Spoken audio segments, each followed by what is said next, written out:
Hello, everyone. I'm sorry I was late. I had to get my food together because this conversation is good and meaty. And you know we love it meaty over here. So let's just start with the overall question, our thesis, shall we say. Is the Housewives a feminist franchise? Now, Andy Cohen, he thinks that it is, and we have some agreements, but we also have some strong retorts.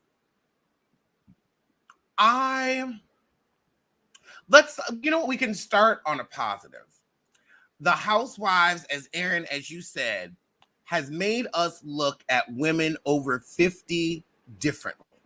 It has put women over 50 on the map. It has shown that they can be stars in a way that wasn't shown before by mass media or television. 100%. But is the profit sharing enough, or are you simply saying this is feminist so you can get women watching while you're really just pandering to them and taking their AdSense dollars and their engagement? Is it feminism, or is it for a click and a view? Make a dollar or two. When I saw Andy Cohen has said in a People magazine article and in this Vulture article that just came out in the New York magazine that it's a feminist show and that it's women are finding their voices, finding their power, discovering their sexuality. The thing he also said, we put women over 50 on television. And I thought, is it? What do I think? And that's a very nuanced question, right? Because I guess it depends on who you look at, but because a lot of these women were privileged before. I mean, yeah. we can kind of tell you the kind of housewife there is. There's the single scrappy housewife, your Bethany's, your Kenyas, where they come on to try to build a life for themselves. Mm-hmm. Leah McSweeney, another one, the single scrappy housewife. Then you have the offloaded old wife. Camille Grammer is the perfect archetype for that. Then you have your Ramona Singer. Then you have your Alexia. These are women that their husbands are like, yeah, do the show, so that they have income on the books when they get ready to divorce, and they can say, my wife is a wealthy celebrity, so I don't have to give her that much. True. I do think that it's supposed to be about an affluent lifestyle, right? It's supposed to be about women who are already have achieved certain things, but also have access to people, have access to business opportunities, right? Simply by who they are. So what they're able to do is leverage the exposure that they have on TV to take it further. So, I think, but then you also, on the other hand, have people like Bethany who were selling cookies like in the grocery store, right? And we think about Rob Dixon, who literally was like on bankrupt's doorstep, and now she has a whole house. And then you have the Candy Burris and a Lisa Vanderpump that come on with already established businesses ready to promote. Yes, and ready to play the game and have built their own empires, pogo sticking off of being on the show, right? I mean, both of them have had spin-offs. They're executive producers. Candy now has a full-fledged acting career that's, going just fine now that she's not on the show. So there's plenty of people that were Nene like, wishes. What? Nene wishes. Ooh, yeah. Nene over at Zeus. Maybe that's what she'll do over at Zeus. And that's another good question. Why is Candy's acting career flourishing, and Nene, who was a part of the Ryan Murphy acting troupe, Well, I that mean, phone ain't rung. and that's another thing that I think definitely impacts whether or not um the Housewives franchise is feminist, because I think you have to put internalized racism in it too, you know?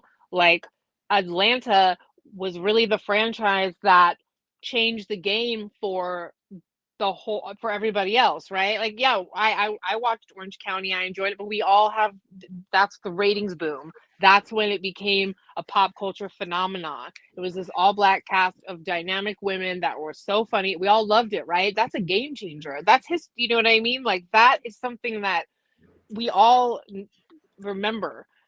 I So mean, that I'm just finishing up season 6, and right. revisiting the show was so much fun. Reviewing it again was so much fun.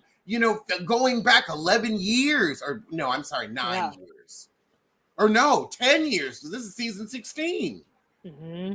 They were funny. That's why we all loved it so much, right?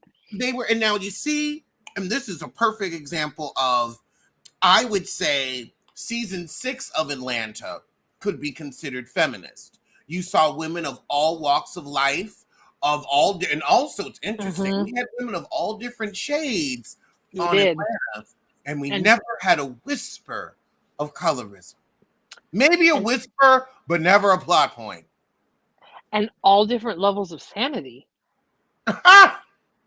Because some of the Kim was out to lunch from the jump, Mm. living in an alternative universe.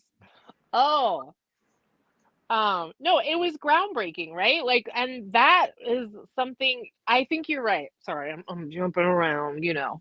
Um, I do think because we're getting close to 20 years of doing this, there are pieces of the evolution of the Real Housewives franchise that are feminist, right? Like you said, like season 6, when they were changing the game, when we were like, you know, revolutionizing what we were exposed to as far as like the archetypes of women, right? Oh, you know what? I love that you said that. We have been introduced or reintroduced to what a modern, to what a year, 2010s plus archetype of a woman is. Yes, Because we can't look back to the 70s and the 80s for an archetype of woman, or even the 90s, because women had less option because we didn't have the internet. The internet was also a great equalizer, a great business boom, where now it's like, oh, like now we thought makeup was an industry. Now makeup is beyond an industry. right. Well, And you let's don't even have to have your own line to be a millionaire. Like now I feel like that this also like really shows like how the world has changed. And so now the archetype of women has changed. And I agree, but because remember we talked about how flip floppy this or nuanced this whole argument is. I propose this: Are we, after a certain point, are we looking at caricatures of women, right, that have like morphed into embarrassingly awkward and ridiculous in their darkest moments, like Sonia? There are plenty of times where I'm watching, going, "Oh, this is so bad." Um, We've also seen Luann's darker moments, although a lot of those were funny. Do you know what I mean? Where we see people that are just kind of performance based, like they're not even being real anymore. I feel like, well, you know what it is? I think that we also, and I'm gonna give Chris Rock credit for this, or was it, I can't remember if it was Chris Rock or Dave Chappelle, but they talked about how different it was to be a comedian and be rich, and how they're not able to draw from the normal things of life that you and I draw from. Now, when we Right. start watching, these ladies are of means, they are privileged. Hmm. But I think we see the difference between, okay, you're privileged, you have money, and then the privilege that fame brings. because fame is a mother. Fame changes people, and it also changes the people around you. True. And we've seen that. I think Teresa is one of the best examples of that. Yes. And also to be on a reality show and to be successful, you're gonna have to be a bit of a caricature of yourself. And that's men and women. That's gay and straight. True. That's drag race. That's from Hmm. drag race to traders. Because the human experience can't be captured in a 41-minute episode.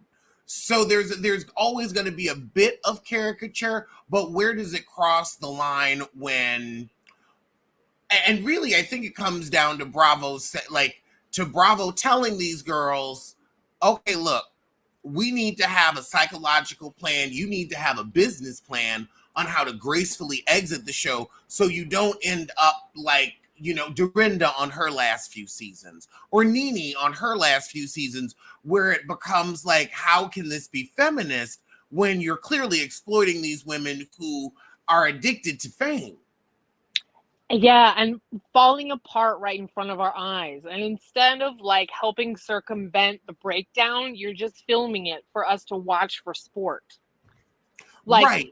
you Like know, Nene, they should have said, no, we're going to bring you back. We're going to bring you back. But right now you're going through too much and you're not good. Like, one, it's not healthy for you. And two, it wasn't good TV, and wasn't good TV for seasons. Watching her breakdown was sad. I don't like it when it gets too dark. Like, I don't. Me But, either. I mean, but I can't lie. Some of this mess can be so riveting. And we all get, caught up in it. Like Erica Jane, when her life was imploding, I was like, pass me the That popcorn. was national news. Girl, pass me it She, too. We need. I I, mean, that was a moment in time. That was like the OJ riveting. trial. I was like, arrest somebody on TV. Like, I didn't feel good about Like Jen watching. Shaw. But I didn't feel good about that. I didn't feel But good about you guys. Like, you had a housewife on that was robbing the poor, like the elderly. That was like a piece of crap, you know. Erica Jane, on the other hand, was married to an even more giant piece of crap, and I'm admitting I found that shit riveting. So, like, you know, well, also it was riveting because we are the king and the queen of nostalgia. I have to say, yes, we yeah. our references are on point. We knew Aaron Brockovich. Hmm. So there was that level of, he has already been a cultural touchstone. So the fact that Erica Jane was married to him and he popped up later on Housewives of Beverly Hills was kind of a hoot.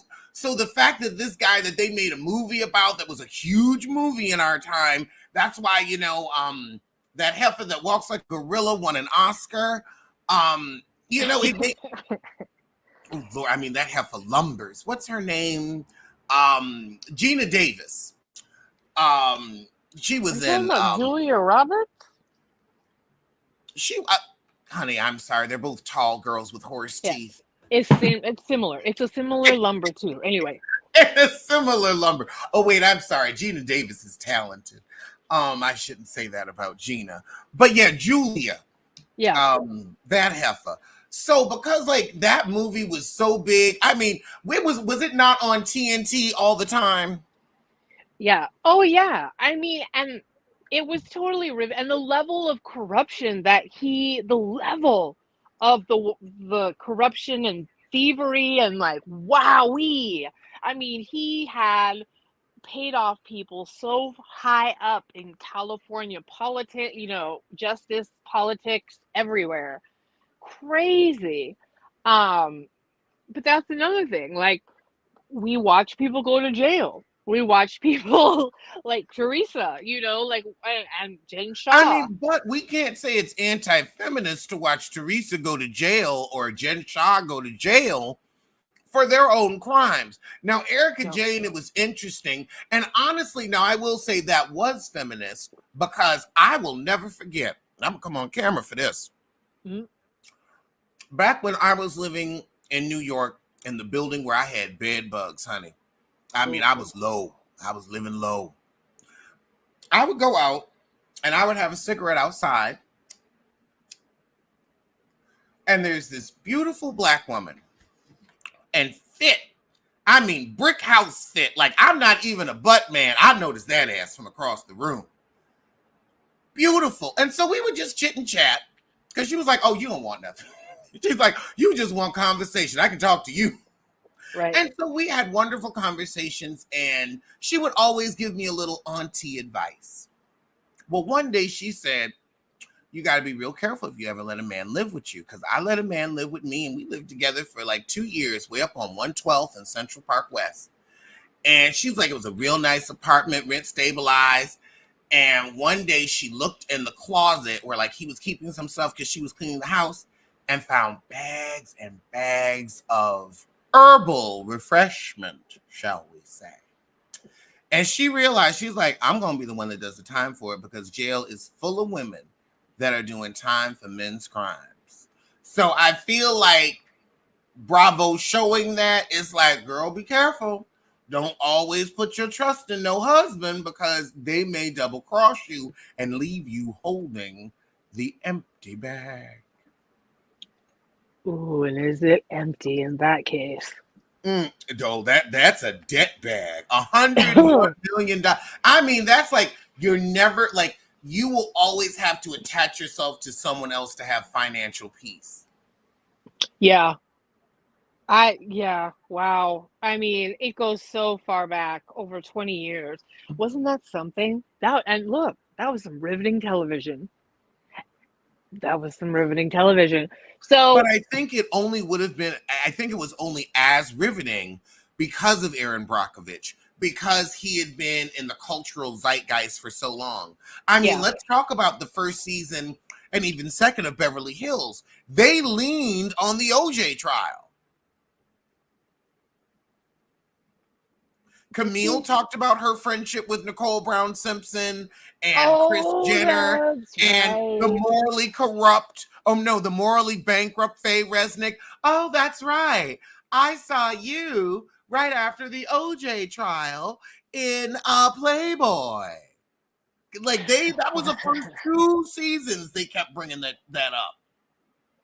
Yeah, and you know that Tim Richards is friends with them people, that's another franchise or that rather Kyle. well, and ooh, darkness. We had like Taylor. Is Mm. Taylor's situation feminist? Now I also there. Ooh, I know. every Nuance. like this is sticky, and Yes. I'm going to say my opinion, and Yeah. I'm going to say why it's my opinion. So I hope nobody attacks me.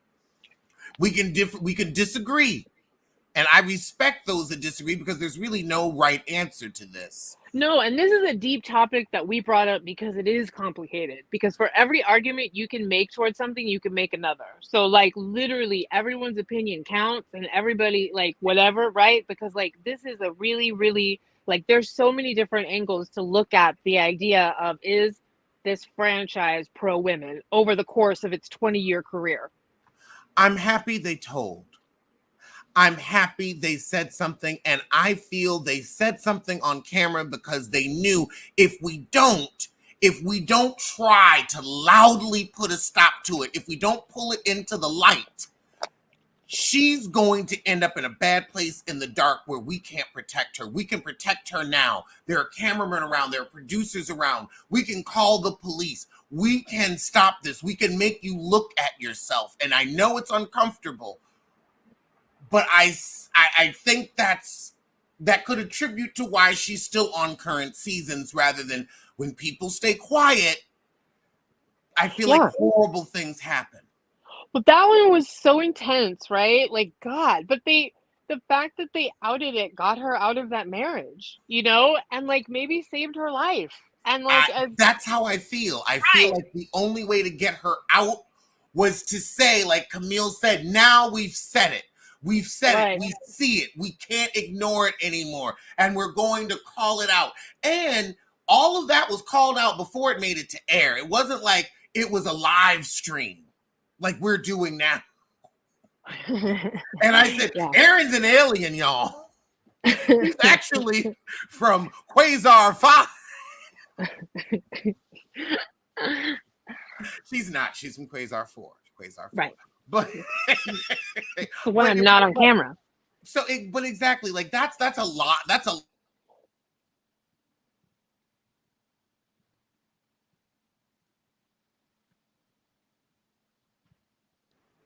Oh Lord, the people from Quasar 5 may have not been pleased. I know. Look at that. Verizon hadn't paid you people. I don't owe you nothing for a minute. Take me back to my Sprint days. Bleed me some more. But I would say not every situation needs to be made public, but I definitely feel in that case, those women did that to protect her. They did that because they knew this is the only way we're going to force you out, and we're not going to your funeral. Gosh, no matter what your read was on that motivation, because Camille, I think, is like really like scrupulous, you know what I mean? But I appreciate it though, because sometimes you need somebody to say some stuff. You just do, because you need that.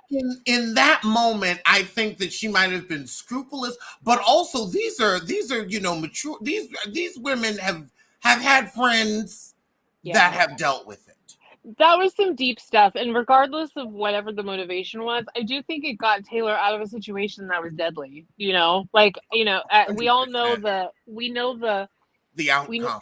And we all too sadly well. Like there's it's just crazy. So like when you look at the arc of even what they've dealt with, right?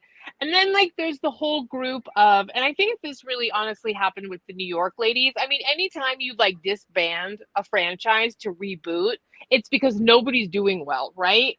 And Go on. And my question is, usually, and I felt like this was really the case with New York, a lot of that was because of their tenure on the show, that they had become professional personalities, and that was their career now, and whatever, like, crisis, like, inherent things they needed to work on were, like, blossoming, like Dorinda and the mean drunkenness. Let me tell you something. You know, you're like, whoa! And then Sonia whacking her face on the table. Luann and her psycho marriage to Tom, and her, like everybody kind of spinning out of control, right? I agree, but I also feel that New York needed the reboot, and New York failed because of your earlier point.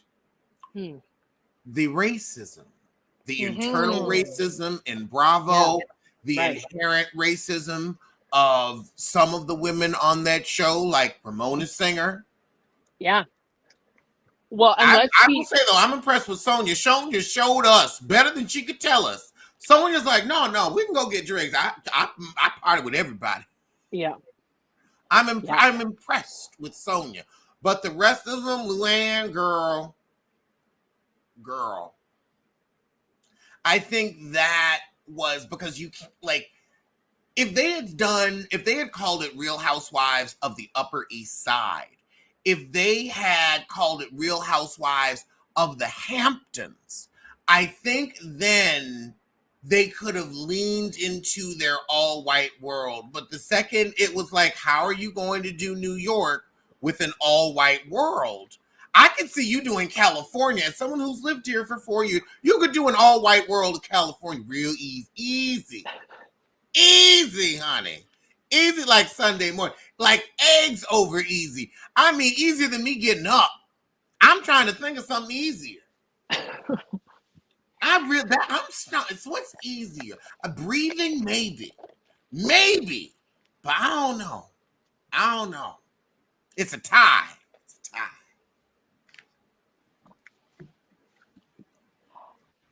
Well, and to kind of branch off that a little bit, think about the trajectory the Real Housewives of Potomac have had. They have Mm. been absolutely bogged down by issues that are affected, like the way that the violence has been perceived on the show, the accusations of colorism. Um, Oh, now it's interesting. We had violence on Housewives of Atlanta, and it was never as big and ugly of a deal as it was on Housewives of Potomac. But on Housewives of Potomac, there was always, well, with Monique and Candace, there was Giselle started it. Giselle, I'm sorry if you don't like it, lump it. But I believe Giselle started it. I believe that there I were do too. colorist tendencies at the root of it. Giselle can say she's not colorist. I can say I don't believe her. Now, I'm not saying it's true. I'm just saying I don't believe her. I feel like you can be unconsciously racist. You can be unconsciously colorist. If we want to give her a little benefit of the doubt, I'll say she's unconsciously colorist. That's how Right. I feel. I'm not saying it's 100% true. I'm just saying it's how I feel. But then again, that heifer ain't got to take me to court money. Nope. And she can take me, but she ain't going to get nothing. No, she's already still at war with who over the name trademark. 50 Oh, Cent. no, they won. Oh, they did. Was it Yeah, Eminem? It was Eminem. it Just was kidding. Eminem. Yes. Okay. Well, she's probably financially supporting Robin too, so Mm. she doesn't have money to take you to court. But also, and this is something that Black people say about our reality shows. And I'm going to jump out on a limb and correct me if I'm wrong. But Black people will say, hey, why can't we argue and have ugly human moments on reality shows? Because that is a part of life. Mm-hmm. Sometimes you're not your best self. And Tamra. Sorry, keep going. Sorry. and so I can also say some of those, like, because the show, like, because we can look back over 20 years and say the show is not even majority ugly moments. It's probably, we could say it's 25%. But in a way, isn't that kind of life? I Isn't it kind of like, there's a know. little bit of like, well, I like, I kind of look at my life and I'm like, yeah, it's, it's not all bad. I'd say there's 25% awesome, amazing, 25% okay, regular. I call it Pax Romana, like, beautifully boring. Right. 25%, all right, we gonna smile through it. And then 25%, are you shitting me? I'm not Yeah. putting up with this. Well, honestly, when I think about Leanne broke a glass and threatened somebody with it from Texas. Lisa Rinna broke a glass and threatened Kim from Beverly Hills. Tamra threw a drink in Gina Keogh's face. So, those moments are across all of the franchises. Mhm. And, I also think that, back to your point, a lot of us, may have these normal, boring lives where they never really like assess or go deep or are challenging themselves. But then there are people that have like midlife crises, right? There are people that have job changes or life happenings or deaths or, a lot of different things where it causes you to kind of upend your life and really take a look at it and hopefully get into therapy and like wrap your head around it and keep going. And I do think we're seeing that with some of these women because they're catapulted into a steady income earning that they're doing on their own, right? That not anybody else is. Like Cynthia, thank God she had housewives to just pogo on out of Peter's mess so that she didn't go down with the ship. I mean, I could even say, like, maybe when you watch someone who's trying to be a comedian and a real estate agent, and then a pandemic hits the city they live in, and their dog dies, and their father says they can't live in there anymore, so they move across the country. I wouldn't know anything about life changing like that. No, you sure wouldn't. No.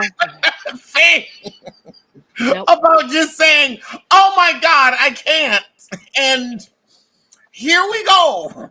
I don't know what's going to happen, but I know what's not going to happen, and that's what happened yesterday. Right. Well, and listen, I have been on this journey. I remember when there was like Yeah, you were in an Airbnb in the Hamptons, wasn't it? And like we're and then all of a sudden from it the was streets of New York all the way out to Vegas. I and said then it, then I did it. and the pool and the jacuzzi in Oh Vegas when you God, had your whole I setup. miss my house. I know. Like I these miss are my house. life be lifing, right? And so we're looking at these women, and also like you said earlier, dealing with fame, you know? Um, but we are more than happy to consume some of their like own self-destruction, right? Until And it no well, longer but works for us. but sometimes we consume the self destruction in a way that can be healthy. It Hmm. can make us say, you know what, I'm gonna put the drink down. I don't want to end up like that. Or maybe Right. I do need to go to therapy.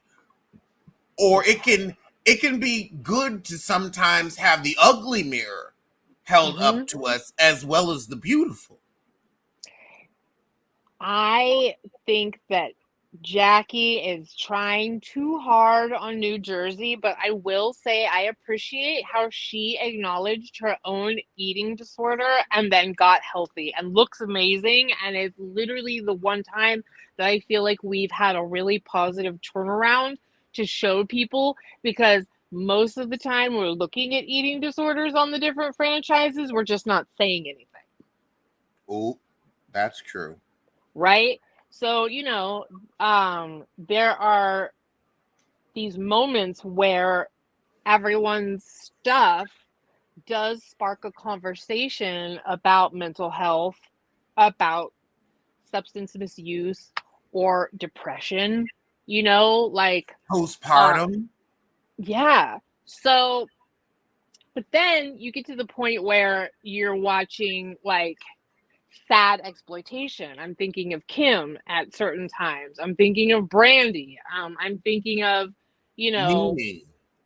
right, where, we're looking at people that are turning into true disasters in front of our eyes, right? But that is also a part of the fame game. It Now is. I can play devil's advocate on this. We have Sure. trained actors and actresses where we can say this goes beyond sex, that when they get a taste of fame, it feeds their it doesn't feed their better angels. And I definitely feel like that happened with Nene, where she really thought Real Housewives was going to be a stepping stone, a springboard, a jumping off point. And when Hollywood hung up the phone hard on her. And I really want an true Hollywood story on what happened. I want to talk to the stagehands, to the cameramen. I want to talk to the people that were on set because Ryan Murphy hung up on her. And I know little sissies, especially little white ones. He called everybody in Hollywood. I really don't think it was Andy Cohen and Bravo, because by the time she was done with Bravo, Hollywood was done with her. She went from getting her own series, The New Normal, to Zeus. That's not feminist. But a lot of that is also her own doing. Right. I want to know what happened with Ryan Murphy, because I can tell you he didn't try to sleep with her. So it No. ain't no Weinstein stuff. So what was it? Yeah. I also think that, well, I think it goes back to what you were saying earlier. Like season 6 for Housewives was feminist, or like, there are time periods within the 20 years where I think that the Housewives were ahead of the curve. maybe on how pop culture was looking at women and what they were capable of. I absolutely think women have changed their trajectory, often with how amazing they can look after 50 because they have means, or how scary they can look because it does happen. But like, as far as them being their own brand, their own personal. Ooh, Karen Huger, a perfect example of a woman coming into her own Yeah. in her late 50s, now she's triple 20, honey.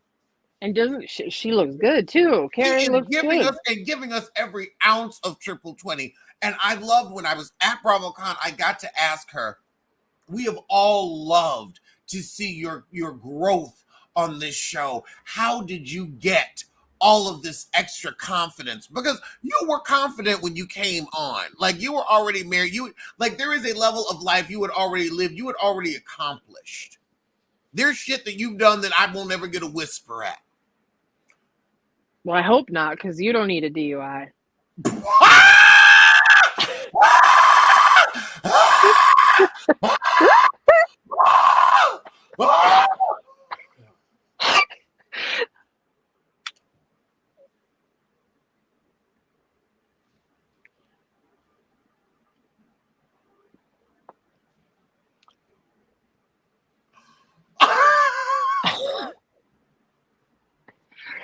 Oh, that was so delicious. It had to be fattening.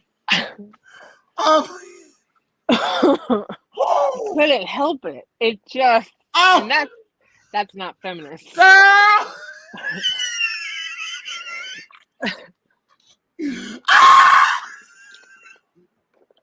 think a new phrase has been born. Oh wow, I agree. Oh my god!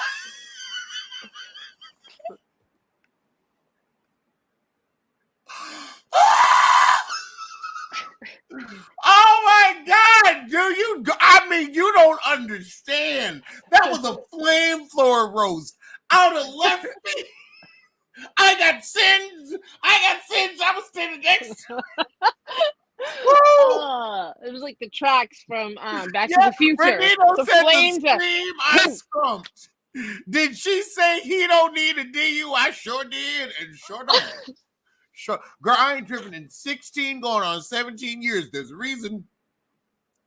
I never got a DUI and I don't want one. In the words of Karen Walker, I'm the designated drinker.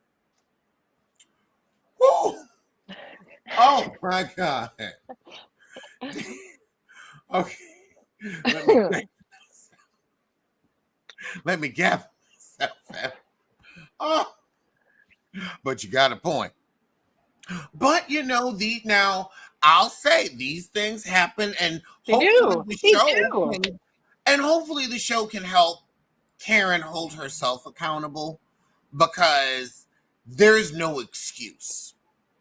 At your age, with your income, there's no excuse. It's not like, oh, I gotta go to work in the morning. No, you don't.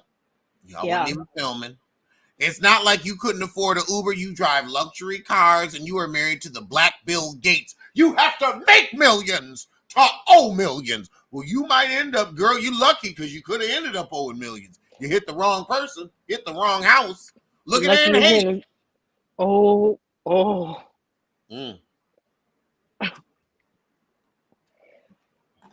Yeah, she's lucky she hit a tree and not a person. But oh Lord, like, because now here is a horrifying question, and it's interesting that Blood, Sweat, and Heels dealt with this, and the Housewives have not. They've never dealt with a housewife passing mid-season. And I'm not wishing death on anyone. I'm only saying that because on Blood, Sweat, and Heels, part of the reason that show was canceled is because Daisy passed.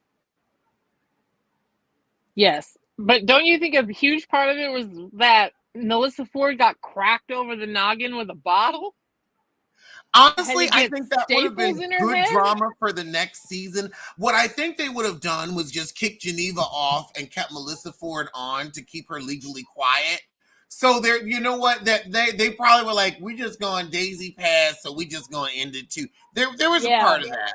There was I definitely a think it part was like because maybe I like forgot too about much. that fight. Yeah, like she cracked her head open, And and got that away with it. yeah. So I think it was probably a combo of like, wow, this show got a little too dark, like Shaw's did, to bring it back. No, there's another point. Now, Shaw's not a show based all around women, but Shaw's got dark. AF. Shaw, I mean, the shit Reza said Well, and then you saw the stills about from MJ. Although I'll tell you that made me mad at MJ because I'm like, why you got to be that sissy that can't hold water? he told some deep secrets there. That was like, oh, like when you say something, you say the thing that you can't go back from to somebody because you're that mad. Like that was the kind of stuff they said, Yeah. like your uterus exploded. Whoa, not on camera. Whoa. Like, but then honestly, I don't know if you ever saw, but the stills were released from the cameras in Mike's house where he was literally physically abusing Paulina. That was another huge thing. And I was all, now that lets you know how much money they have, how quiet that's been kept. Yeah. So, I mean, unfortunately, like that, and I think that that's the case with any show. And if you go too dark when it's supposed to be a fun reality show, you can't come back. You really can't. And I feel like that's what happened with Housewives of Potomac. Now, is it anti-feminist to show, hey, sometimes people don't get along when you're profiting, but they're profiting too? Because like Candace was the first on Potomac to say, well, actually no, Monique was the first on Potomac. And then it's so funny how Monique was like trying to tell Candace these girls ain't for you. And Candace was so, I hate you. And now you done walked off so you can have a healthy, safe pregnancy and keep yourself safe from the vultures. Because I wouldn't be pregnant around Giselle either. No, I wouldn't let my surrogate be in the same state as Giselle Bryant. Don't you think there's a new era too of exiting gracefully instead of being kicked off? Because now you could go be on Traitors. Now you could go be on House of Villains. Now you can go potentially be on The Masked Singer. You could do some things. I am going to do a Robin Dixon right now. Oh, you're correct, but Bethany Frankel fucked that up. Bethany fucked it up. Bethany left and this only a white woman could do this. Please don't take offense. It's okay. She's an exceptional ankle of a white woman, as you say. And you're not a white woman. You happen to be white. Thank you. Yes. You're like, I never signed up for that shit. Bethany Frankel, I love that you brought it up because Monique did it, but Bethany was like the biggest OG to do it. Mm-hmm. They had to put Nene off kicking and screaming. And she's still. But. Yeah. But Bethany Frankel, she had that beautiful cuss out of Luann, of how she had tried to help her and be a good friend. And everybody felt for Bethany in that moment. Everybody has had a friend, that they've tried to really help. And it's like you're just pissing it away. And I'm like, I'm breaking my soul for you. Mm-hmm. I felt Bethany in that moment. That was she was walking out an angel. She was walking out. She had a clause named after her. She'd gotten all the money, all the full free press and promo. She had gotten it all. The mention it all of it. I love that crap. Putting her legs in the air, mention it all. That's iconic. Mention it all. Yes. Mention it all. It's amazing. But then, oh yeah. I mean, and she walked off into her own $1 Million Listing show on Bravo with Frederick. She walked off into a spinoff, into a talk show. She was that girl, but the curse of Omarosa came back to bite. And she found out, and the network found out, she is a mediocre white woman who is not that entertaining. And all the opportunities, and I mean, they gave that bitch chance after chance after chance after show after hosting it. They said, we will find a job for Bethany Frankel and her ankle. I have never seen that. They like, I would say the only other person I've seen the industry try to prop up like that, Jerry O'Connell. Oh God, yes. And yes. Now Jerry O'Connell, I'll tell you, he suck a mean dick. That is one of the most versed mother. This is all allegedly now, but that is one of those versed mother suckers out there. Because I know he fucks when he needs to fuck and sucks when he needs to suck, top or bottom, whatever kind of executive you are, he don't care because he gonna get that job. Remember, he was on that.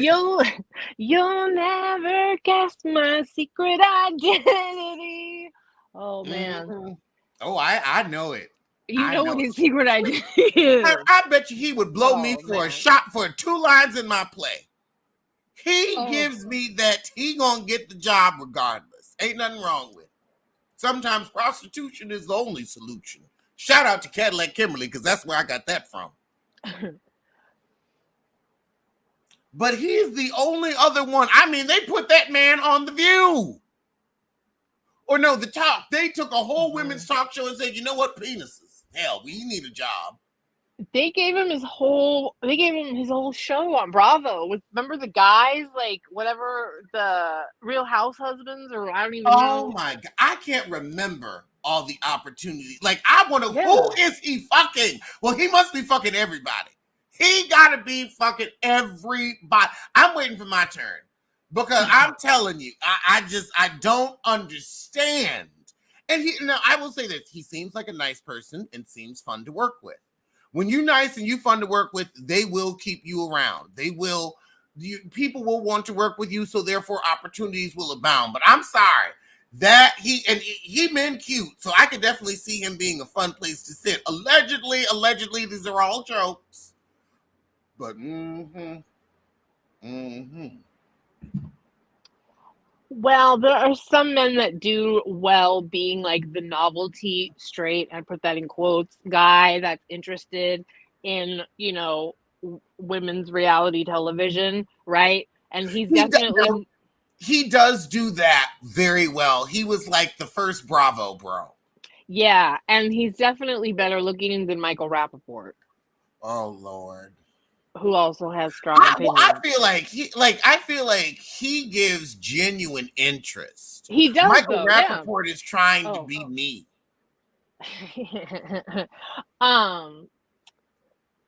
But as twisted as Bethany has become, wrestling with her own ego and irrelevance, right? She does have, I think, somewhat of a point in bringing up the fact that this genre has become such a mainstay in entertainment. Why don't they have better treatment with residuals, with healthcare, or with some of the things that other entertainment industry folks can rely on? I will say, because it's really how the business is run. Because either reality stars get a guild, but then you're not reality stars anymore if you're in a guild. like the Screen Actors Guild is because like you're an actor and the more roles you get, the higher your scale goes. Because you're a reality star, it's like, well, you can't say you do this for a living because then you're not a reality star. I do think that there's a small elite group like your Bethany's, your Nini's, your Ramonas, sadly enough, your Tamras, where it really is that business of you better have a business and expose it. You're not coming on this show for the paycheck, and that's why we're only picking rich women. You're supposed to be living off your husband, quiet as it's kept. That's why you're on the Real Housewives franchise. Don't look at me. You married a whole pink toe. Where your pink toe at? Where your pink Yeah, toe? but Pink Toes got in a nursing home now.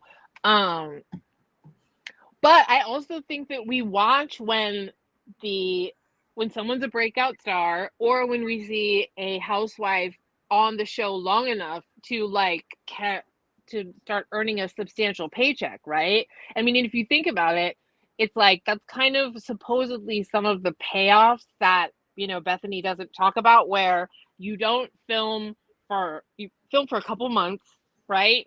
You get the rest of the time off. The amount of money you collect for the amount of hours you actually put in is significant. You also can then brand and market yourself, do appearances, and like leverage what people think of you in order to promote stuff that if you're acting in a role, you can't necessarily do that. That's very true.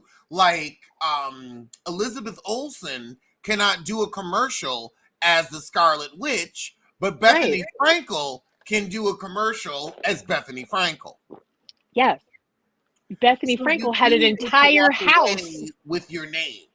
Bethany Frankel had an entire house branded Skinny Girl. Do you remember? That was the craziest. That summer house, every goddamn thing was Skinny Girl. She said, "You're gonna pay me." You know? So it's interesting, and dude, I don't know where they're going with Girls Trip, because that for a while there Ooh. is that Oh feminist. my God. Wow. I'm wondering if that franchise has been sunk.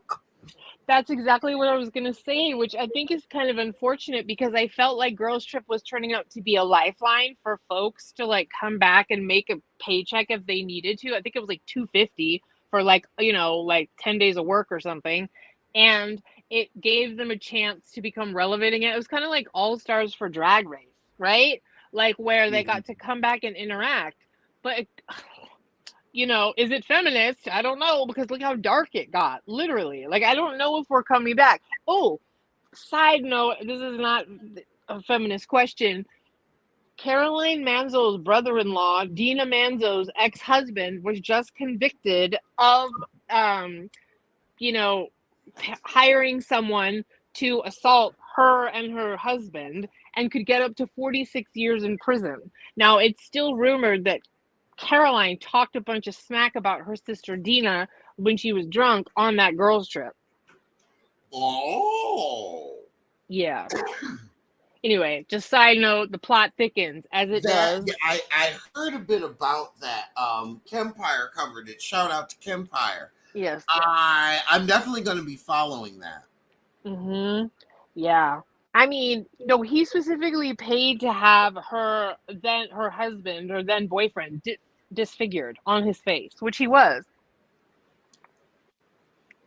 Yeah, and they were like that. That was like trauma for them. They don't even live on the East Coast anymore. No, she does not feel safe going back there. She said she goes like kind of dips in and out real quick. I want. Can you imagine? Anyway, but that's another thing. Is it feminist? Yeah, but I feel sad because I do feel like right as it stands right now, it's hard to come back from where they're at in order to get that going again. But I was enjoying it, so I'm disappointed. Oh my God. I just got some tea I cannot expose, but I'm hoping I can make something come of it. Oh. It's not really big tea. It's not really big tea. It's well, I ain't gonna say nothing, but I'll just say, you know how Chris always ends up in interesting places? He's going to be in an interesting place on one of the shows that I cover. That's not Mhm. reality. Oh. Mm, Well, I don't mm. want you to blow your wad. I'm not gonna say nothing. Keep Chris's secrets safe. Hmm. But like I I'm said, just so mad I'm not in New York right now because I would go.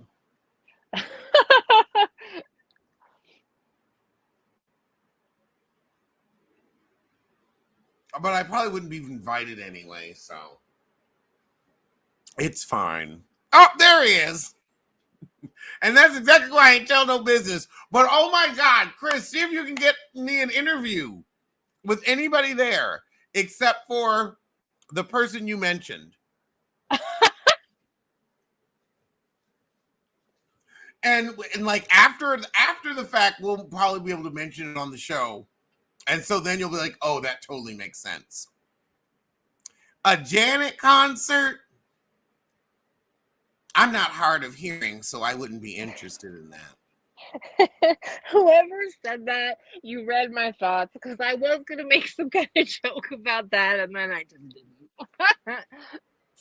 But no, it's not Janet. It's not Janet. Good old Janet. No, you I wouldn't have will perked never up go. like It's, that. it's funny. I see so many other people going to see her, and I just shake my head.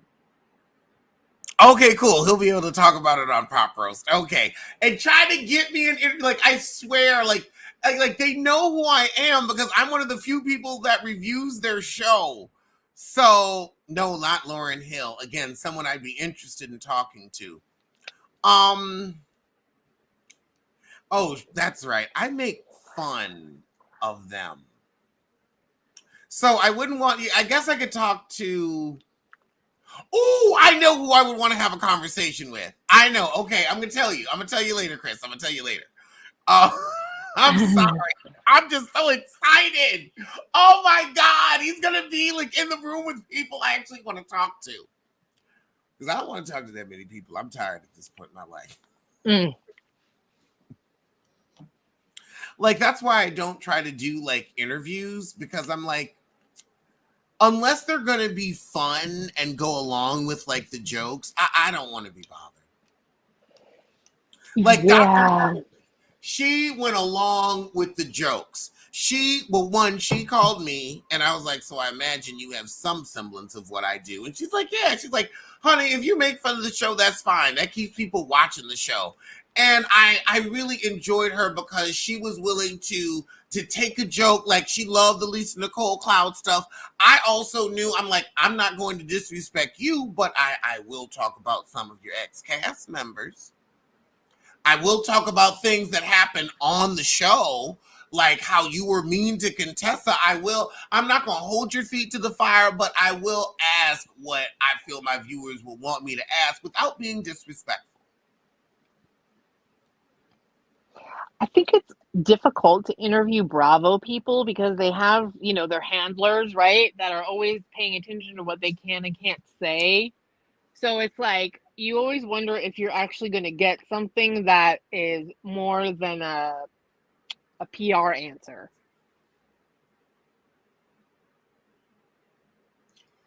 Well, do we have anything else about is Bravo feminist? And what is our conclusion after this conversation? I still don't know, which is why I started this conversation in the first place. I'm going to go with your previous answer. I think that we don't have to look at it as a sum. This is a Yeah. show that's been on for like 20 years, tons of franchises, tons of seasons. There are some moments that are feminist. There are some moments that may be exploitative. But I feel like most of life, it lies somewhere in the middle. Mm.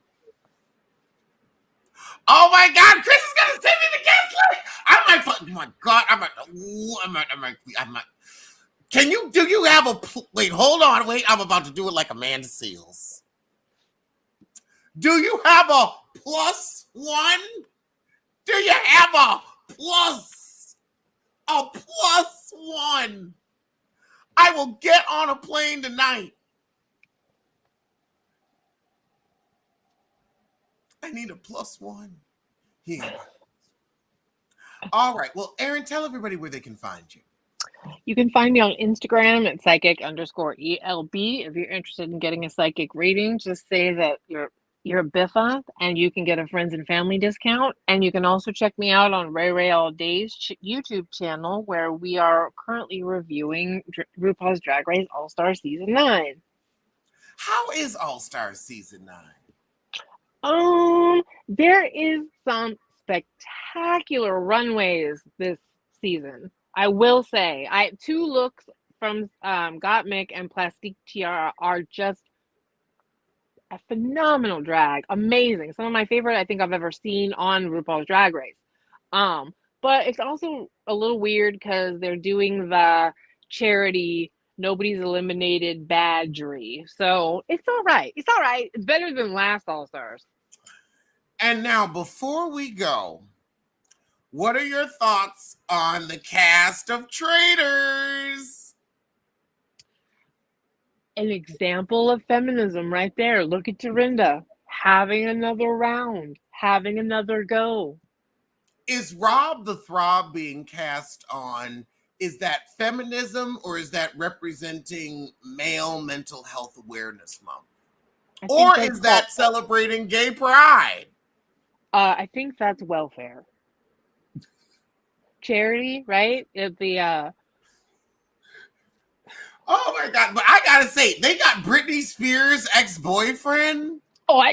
Yes, I know. I'm not even mad, because I'm also like, he ain't taking a whole bunch of money from her. No. He was with her during the whole conservatorship. Like that man helped her through some tough times. The relationship may not have worked out, but I like, he ain't done nothing to her.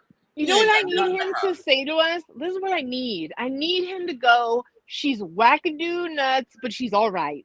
She's good enough that she can, you know what I mean? Like, just say she's been through a lot, the eggs cracked, but she's with it enough and supported enough that all of this, she's living her life, right? That's all I need him. That's it. Then we don't have to go. I feel that's all we can expect from Britney. Just let me know that it's like not, you know what I mean? Because the knives and the twirling and all of that, like, you know, you married that. You need to just let me know, you know, how that happened. I don't think that was him. Britney gives me, she do what she want to do, and the men in her life just try to keep her alive. Yeah. And that's okay. Because people get to be crazy all over the place. You know what I mean?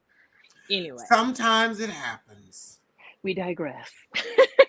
All righty. Well, we will see y'all soon for something.